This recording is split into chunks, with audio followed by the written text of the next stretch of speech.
Telepon Lebaran dari Negeri Plus 62, karya MH Jayabrata. Aku, warga Plus 62, aku ingin sekali punya telepon pintar seperti lainnya. Setelah meminjam uang dari rentenir yang bunganya tak terkira, akhirnya ia ada di saku celana.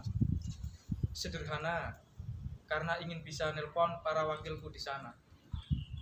Bukan ingin komplain karena terlewat tidak dapat bantuan. Maaf, jiwaku tidak miskin. Bukan karena daganganku pernah dirazia. Aku menerima patuh pada negara.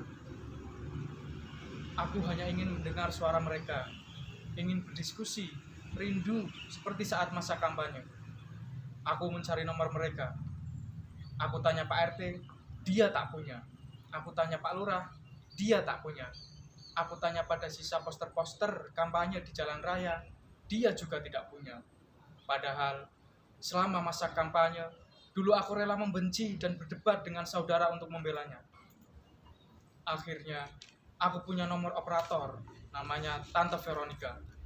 Operator menjawab, maaf, para wakil Anda beserta jajarannya sedang sibuk. Hari telah berganti, namun tidak ada pertanda pasti. Sebentar lagi terhenti, setelah berbulan-bulan terganti.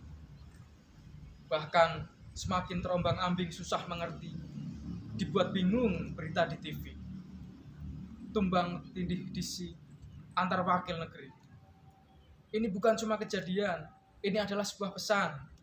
Ini bukan cuma fenomena, ini surat cinta. Tuhan, sunyikan langgar dan mimbar, tempat pernah berlomba mengumbar. Tuhan, sepikan majelis, tempat pernah kafirkan yang tak segaris. Ini lebaran tanpa jabat tangan, sebab yang sudah-sudah lupa berjabat hati. Aku ingin ingatkan mereka kepada pengurus negara. Aku cuma ingin bertanya, kapan corona ini sirna? Aku taat dan patuh. Aku tak jualan lagi di sebagai kaki lima. Tak seperti yang punya modal-modal besar yang mengundang orang berdesakan berbelanja. Sebab di hari lebaran ini, aku tak bisa berdesak-desakan seperti penerima bantuan lainnya di toko busana, di mal dan pasaraya. Melihat mereka yang hanya memikirkan dirinya, aku kecewa. Inilah telepon dari Negeri Plus 62. Yang punya modal bisa leluasa dan yang miskin dianggap hama. Aku rindu masjid, tetapi hatiku patah. Aku semakin marah. Aku buka YouTube, buka Sufi Kustik. Di sana hanya ada temanku MH Jayabrata dengan konten tidak lakunya. Aku buka Google, di sana hanya ada berita artis yang giveaway ratusan juta pamer kekayaannya. Aku nyalakan TV, hanya ada berita artis dengan kawin cerainya. Ku ketok HP-ku, ganti sinyalnya. Misalnya, hanya ada foto dan video perempuan memamerkan dada.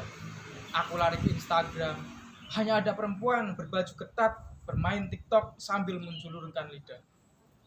Ku ambil lagi telepon pintarku. Ku marahi, kamu tidak pintar, kamu bodoh. Kalau kamu pintar, kamu pasti bisa menyambunganku dengan kepastian. Kapan pandemik ini sirna? 4 bulan aku tidak kerja.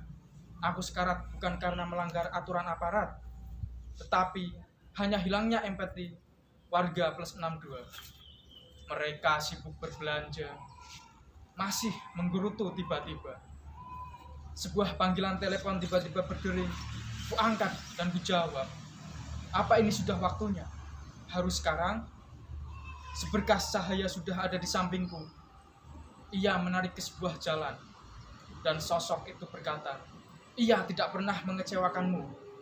Jika berjanji, ia tepati. Kembalilah padanya.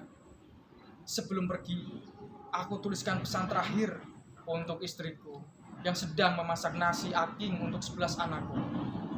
Mohon maaf lahir dan batin Mae. Selamat berlebaran tanpa Pae. Di balik kertas ini ada nomor wakil kita. Teleponlah jika tanpa Pae kalian kelaparan. Waktu itu kita sekeluarga memilihnya. Cobalah lagi. Semoga beruntung. Toko satpam iki putih Mas Ayu, Mas.